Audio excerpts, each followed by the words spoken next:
అమర్నాథ్ గారు నమస్తే. నమస్తే అండి. మీరు కూడా హాజరయ్యే ఉంటారు ఈ భేటీకి. ఈ లుకలుకలు అఫ్ కోర్స్ ప్రతి పార్టీ అదే అందరం అక్కడి నుంచే వస్తున్నాం. సో ఏ పార్టీలోనైనా ఉంటాయి సహజంగా. నమస్తే రచన గారు, నమస్తే రామ్మోహన్ గారు. ఏ పార్టీలోనైనా సహజంగానే ఈ కోల్డ్ వారు వర్గ గ్రూపులు తగాదాలు ఉంటాయి, కానీ అవి ఆ గ్రూపులు తగాదాలు విత్ ఇన్ లిమిట్స్ వరకు ఉంటే బాగుంటుంది. కానీ పార్టీకి నష్టాన్ని చేకూరిస్తే మాత్రం ముఖ్యంగా ఎన్నికల సమయంలో అది తీరని పూడ్చుకోలేనటువంటి ఇది అవుతుంది. ఇప్పుడే రామ్మోహన్ గారు చెప్పారు, యాక్చువల్గా 8 కాదు కనీసం ఒక 15 అన్న వచ్చి ఉండాల్సింది, కానీ ఇక్కడ సమన్వయం కొంత కొరవడము ఇదంతా కూడా జరిగింది. అది మీరు ఒప్పుకోకపోయినా వాస్తవంగానే కనిపిస్తోంది. ఏం చెప్పారు, ఎలాంటి డైరెక్షన్తో ముందుకు వెళ్ళబోతున్నారు ఏంటి, అమిత్ షా గారికి చెప్పింది ఏంటి? ముందుగా అందరికి నమస్కారం అండి. సో మనం అనుకున్నట్టు ఈ కోల్డ్ వారు హాట్ వారు ఇట్లాంటివి ఏమి లేవండి. పార్టీలో మా పార్టీకి మా ప్రతి కార్యకర్తకు ఉన్న స్పష్టమైన మెసేజ్ ఏంటంటే మా పార్టీకి ఒక లీడర్, దట్ ఈస్ మోడీ. మిగతా అందరం కార్యకర్తలమే. ఈ రాష్ట్ర అధ్యక్షుడు కిషన్ రెడ్డి గారు కానీ, దేశ జాతీయ అధ్యక్షులు నడ్డా గారు కానీ, మేము అందరం కూడా కార్యకర్తలమే. నేనైనా రచనారెడ్డి గారైనా ఎవరైనా కార్యకర్తలమే. మాకున్న ఒకే ఒక బ్రాండ్ మోడీ, దట్ ఈస్ మా లీడర్ మోడీ గారు. సో మోడీ గారు, మేము మా కార్యకర్తలు, ప్రతి కార్యకర్త పోలింగ్ బూత్ లో ఉండే ఒక చిన్న కార్యకర్త కూడా ఆ ఏరియాకు లేకుండా ఆ పోలింగ్ బూత్ కు ఆయనే మోడీ. సో ఆ విధంగా పనిచేస్తాం. సో మోడీ గారు ఏ విధంగా అయితే దేశం కోసము, ధర్మం కోసము, ఈ దేశ ప్రతిష్టను ప్రపంచంలో నలుమూలలా వ్యాప్తి చెందే విధంగా ఏ విధంగా పనిచేస్తున్నారో ఆ విధంగా సర్వవ్యాపి సర్వస్పర్శి అంటే ప్రతి వ్యక్తికి ప్రతి చోటుకు వెళ్లేందుకు మా పార్టీ ప్రతి కార్యకర్త కూడా ఈరోజు ఈ మెసేజ్ను, అంటే ఇప్పుడు అమిత్ షా గారు ఇచ్చే మెసేజ్ కావచ్చు, కిషన్ రెడ్డి గారు ఇచ్చే మెసేజ్ కావచ్చు, ఈ రాష్ట్ర ఇన్ఛార్జెస్ ఎవరైతే మెసేజ్ ఇస్తారో ఆ మెసేజ్ను ప్రతి కార్యకర్త ప్రతి ఇంటిలోకి తీసుకెళ్లి, ప్రతి కుటుంబ సభ్యులు, ప్రతి ఓటర్ దగ్గరికి తీసుకెళ్లి, ఎస్ భారతీయ జనతా పార్టీ ఈ విధంగా మోడీ గారి విజన్ ఇది, మోడీ గారు ఈ విధంగా రేపు 10 సంవత్సరాల్లో భారతదేశాన్ని అత్యంత శిఖరాగ్రానికి తీసుకెళ్లారు. ఎక్కడి నుంచో అంటే 10 సంవత్సరాల క్రితం చూసినట్టయితే మన ఎకానమీ పరిస్థితి ఏంది, మన ఎకానమీ ఫ్రజైల్ 5 ఎకానమీస్ లో ఒకటి ఉంటుండే. అలాంటిది 10 సంవత్సరాల్లో ఈ రోజు 4th లార్జెస్ట్ ఎకానమీగా మన మార్పు చెందింది. అదేమి ఒక రోజులో జరిగింది కాదు, దాంట్లో ఎంతో శ్రమ ఉంటుంది. ఈ రోజు మన దేశంకు సంబంధించిన స్థూల ఉత్పత్తి జీడిపి గాని, అట్లాగే తలసరి ఆదాయం గాని, మిగతా అన్ని పారామీటర్స్ పెరుగుతున్నాయి. ఇన్ఫ్రాస్ట్రక్చర్ పెరిగింది. అట్లాగే మన దేశంలో ఉండే ప్రతి పేదవాళ్ళు, అంటే ఇంతకు ముందు పేదవాళ్ళు అంటే మనం ఎట్లా చూసేటి వాళ్ళం అంటే పేదవాళ్ళకు ఒక ఉచిత బియ్యం సరిపోతుంది, లేకుంటే ఇంకేదో ఒక చిన్న బేసిక్ ఎసెన్షియల్ గూడ్స్ సరిపోతుంది అనుకునే పరిస్థితి నుంచి ప్రతి పేదవానికి ఇల్లు ఉండాలి, ప్రతి పేదవానికి ఈ రోజు బ్యాంక్ అకౌంట్ ఉండాలి, ప్రతి పేదవానికి మొబైల్ ఫోన్ ఉండాలి, జామ్ మాధ్యమంగా అంటే జన్ధన్, ఆధార్ అండ్ మన మొబైల్ లింకింగ్ చేసి ప్రతి పథకము ఎక్కడ కూడా ట్రాన్స్పరెంట్ గా, ఎక్కడ కూడా చిన్న లీకేజ్ జరగకుండా, మన దేశంలోనే ప్రధానమంత్రి స్థాయి వ్యక్తి రాజీవ్ గాంధీ అనే వ్యక్తి పబ్లిక్ గానే ఒక విషయం చెప్పారు, 100 రూపాయలు లేకుండా 100 పైసలు ఢిల్లీలో ఇస్తే కిందికి చేరే వరకు 15 పైసలే వస్తున్నదని. అలాంటి దేశంలో జస్ట్ ఒక మోడీ గారు ప్రధానమంత్రి అయిన తర్వాత మనకున్న టెక్నాలజీ మాధ్యమంగా 100% డైరెక్ట్ బెనిఫిట్ ట్రాన్స్ఫర్ చేసి చూపించారు. ఈరోజు మీరు కరెక్ట్ అమర్నాథ్ గారు నేను అనేది ఏంటంటే, ఎస్ మోదీ గారు విజన్, మోదీ గారు ఏం చేశారు, చాలా చోట్ల అసాధ్యం అనుకున్న చోట్ల సుసాధ్యం చేశారు మోదీ గారు. అట్లాగే అతని team, Modi and co, Amit Shah గారు కావచ్చు, మిగతా టీం అంతా కూడా, no doubt about that. Thing is, ఇక్కడ లోకల్ లీడర్షిప్ పెట్టాల్సినంత ఎఫర్ట్ పెట్టలేదు.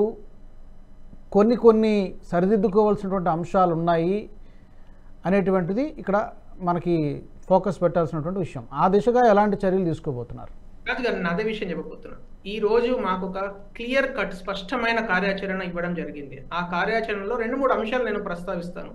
మొట్టమొదటి కార్యాచరణ ఏంటంటే, pre election campaign Viksit Bharat start అయింది ఆల్రెడీ. ప్రతి గ్రామంలో 12,500 గ్రామాలలో వికసిత్ భారత్ సంకల్ప యాత్ర అనే పేరు మీద భారతీయ జనతా పార్టీ కార్యకర్తలు, నాయకులు, ప్రతి వ్యక్తి, అంటే ఎమ్మెల్యేగా కంటెస్ట్ చేసిన వాళ్ళు, ఎమ్మెల్యేగా గెలిచిన వాళ్ళు, ఎంపీలుగా ఉన్న వాళ్ళు, ఎంపీలుగా కంటెస్ట్ చేయాలనుకుంటున్న వాళ్ళు, ప్రతి వ్యక్తి ఊర్లలోకి వెళ్ళి ఆల్రెడీ మా అంటే కేంద్ర ప్రభుత్వ పథకాలు ఎవరైతే లాభార్థీస్ ఉన్నారో, అంటే ఎవరైతే బెనిఫిషరీస్ ఉన్నారో, అప్రాక్సిమేట్లీ 40 లక్షల మంది బెనిఫిషరీస్ యొక్క డేటా ఆల్రెడీ కిందికి వెళ్ళడం జరిగింది. 40 లక్షల మంది తెలంగాణలో ఏదైనా ఒక కేంద్ర పథకాన్ని అనుభవిస్తున్న వాళ్ళు ఉన్నారు. 22 లక్షల మంది మినిమం 2 కేంద్ర పథకాలను అనుభవిస్తున్నారు. అంటే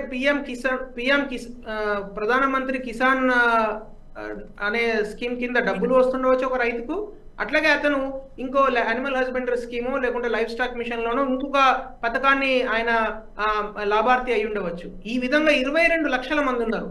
సో అలా ప్రతి వ్యక్తి దగ్గరికి, ప్రతి బెనిఫిషియరీ దగ్గరికి వెళ్ళి బాబు మీకు ఈ విధంగా మోడీ గారు ఇవ్వడం జరిగింది. ఇంకా ఎవరైనా అంటే సపోజ్ ఉజ్వల స్కీమ్ అర్హులు ఎవరైనా ఉన్నా, లేకుంటే కిసాన్ క్రెడిట్ కార్డ్ అర్హులు ఎవరైనా ఉన్నా, వాళ్ళకు ఆయుష్మాన్ భారత్ అర్హులు ఎవరైనా ఉన్నా, వాళ్ళకి ఎవరైతే ఉంటారో వాళ్ళందరినీ ఐడెంటిఫై చేసి వాళ్ళందరినీ ఆ వాహనం వద్దకే తీసుకువచ్చి ఆ ఒక్క రోజులోనే వెంటనే కిసాన్ క్రెడిట్ కార్డ్ అప్పయ్యపడము.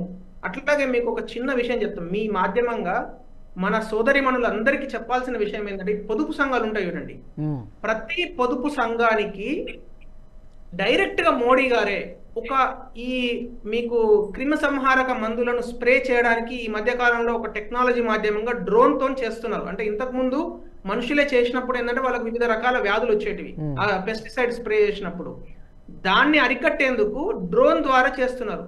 దాన్ని ప్రతి పొదుపు సంఘానికి ఇవ్వడం. మొత్తం దేశంలో 84 లక్షల పొదుపు సంఘాలు ఉన్నాయి. 84 లక్షల మహిళా పొదుపు సంఘాలకు ఈ విధమైన ఒక గ్యాడ్జెట్, అంటే ఈ విధమైన ఒక డ్రోన్ ఇవ్వడం ద్వారా వాళ్ళందరినీ ఎంపవర్ చేయడం. ఆ ఊర్లో వాళ్ళు రెంట్కి ఇస్తారు, లేకుంటే వాళ్ళే ఆపరేట్ చేస్తారు. సో ఇది ఒక అద్భుతమైన ఆలోచన. డ్రోన్ చూడడానికి మనుషులు వస్తున్నారు. అంటే ఇప్పుడు మోడీ గారి ఆలోచన ఎప్పుడు ఎట్లా ఉంటుందంటే అండి, 10 సంవత్సరాల తర్వాత భారతదేశం ఏ విధంగా ఉండాలనేది ఈ రోజే ఆలోచిస్తారు. మీకు ఎప్పుడు చెప్తాను, మీరు అందరం కూడా జ్ఞాపకం ఉంచుకోవాలి, ఈ ప్యానెల్లో ఉన్న వాళ్ళం కావచ్చు, మీ మాధ్యమంగా అందరికీ. భారతీయ జనతా పార్టీ ప్లానింగ్ ఎట్లా ఉంటుందంటే మినిమం 10 years అహెడ్ ఉంటుంది. ఈ రోజు తెలంగాణలో ఎలక్షన్స్ జరుగుతున్నాయి, 2024లో పార్లమెంట్ ఎలక్షన్స్. అంటే దీనికి సంబంధించి 2018లో 2017లో ఆలోచించి ఉంటారు. దీనికి ఒక 100 ఎగ్జాంపుల్స్ చెప్పొచ్చు. 2011లో బిఫోర్ ఈవెన్ 2014 ఎంపీ ఎలక్షన్స్ కన్నా చాలా రోజుల ముందే గుజరాత్ ఎలక్షన్స్ ఇంకా అప్పటికి జరగలేదు. 2012 గుజరాత్ ఎలక్షన్స్ కన్నా ముందు సంవత్సరం ముందే 2014 పార్లమెంట్ ఎలక్షన్స్ గురించి మీటింగ్స్ పెట్టుకున్నారు మోడీ, అమిత్ షా, మిగతా వాళ్ళు. Can you imagine the kind of planning? కేంద్ర అధిష్టానానికి క్లారిటీ ఉంది, కేంద్ర అధిష్టానానికి క్లారిటీ ఉంది. సో మీరు చెప్తున్న దాన్ని బట్టి ఏమి అంత ఆల్ ఈజ్ వెల్ అని అంటున్నారా? ఏం లేవు ఆల్ ఈజ్ వెల్ అంటున్నారా? ఎప్పుడు చేస్తాం మేము? ఓవర్ కాన్ఫిడెంట్ ఉంటే ఆల్ ఈజ్ వెల్ ఉంటాం. మేము ఈ రోజు మాకు అందిన మెసేజ్ ఏంటంటే అది ఓకే, ఈ లుకలుకలు ఇవేమి లేవంటారా? ఈ అంతా కేవలం మీడియా సృష్టి అనేది అంతా ముఖ్య నాయకుల మధ్య పొసగకపోవడము, ఒకరు అటు వెళ్తే ఒకరు ఇటు అనడము, సోషల్ మీడియాలో రకరకాల ప్రచారం చేయడము, ఇదంతా కూడా ఏమీ లేదంటారా? ఏమి సార్, మీకు నేను ఒక్క విషయం చెప్పాలనుకుంటున్నాను. చెప్పండి. భారతీయ జనతా పార్టీ ఎప్పుడు ఒక ఫ్యామిలీ లాగానే కలిసికట్టుగానే ఉంటుంది. ఇప్పుడు ఒక వ్యక్తి పైన ఒక వ్యక్తి ఏదో సోషల్ మీడియాలో ఒక మెసేజ్ వచ్చింది అనుకుందాం, దాని యొక్క రీచ్ ఎంత ఉంటుందని 3 కోట్ల ఓట్లు ఉన్న తెలంగాణలో దాని రీచ్ ఒక 200-300 ఉంటుంది అంతే. ఎందుకంటే మనం ఎప్పుడు ఈ టెక్నాలజీ ఎట్లా పనిచేస్తుందంటే మన చుట్టూ తిరుగుతూ ఉంటుంది, అది వైఫై లాగా, అది ఒక నెట్వర్క్ లాగా. మనం అవిటినే పదే చూపిస్తుంది తప్పితే common people are not bothered about అరే ఈ పార్టీలో ఈ ఇద్దరు వ్యక్తుల మధ్యలో సరిగ్గా ఉందా, లేకుంటే వీళ్ళకు సరిగ్గా లేదా అనేది common voter is not bothered. Common voter ఏం చూస్తున్నాడు ఈరోజు? మోడీ గారు ప్రధానమంత్రి కావాలంటే ఏదో 250 సీట్లతో కాదు, అద్భుతమైన మెజారిటీతోని ఇప్పటి వరకు దేశంలో ఎవరికి రానటువంటి అద్భుతమైన నెంబర్ ఆఫ్ సీట్స్ తోని ప్రధానమంత్రి కావాలి. భారతదేశాన్ని ప్రపంచంలో ఒక అద్భుతమైన ప్లేస్ లో పెట్టాలి. వికసిత్ భారత్ అంటున్నాం, అంటే 2047కు అభివృద్ధి చెందిన భారతదేశంగా మారాలంటున్నాం. సో ఇది చూస్తారండి పబ్లిక్ అక్కడ ఉన్న ఒక నాయకుడిని చూసి ఓట్లు వేస్తారు అనుకోవడం కరెక్ట్ కాదు. ఎందుకంటే అలా అయితే మోడీ గారి బ్రాండ్, నేను కొత్తగూడెము, భద్రాచలం లాంటి ప్లేసెస్ లో తిరుగుతున్నప్పుడు కూడా అక్కడ చిన్న గూడెలలో అసలు వాళ్ళకు మొబైల్ టవర్, అంటే మొబైల్ సిగ్నల్ కూడా ఉండదు ఆ ఊర్లో. అటువంటి చిన్న గుంపులు అంటారు వాళ్ళు. అక్కడ కూడా మోడీ అంటే వాళ్ళకి తెలిసింది.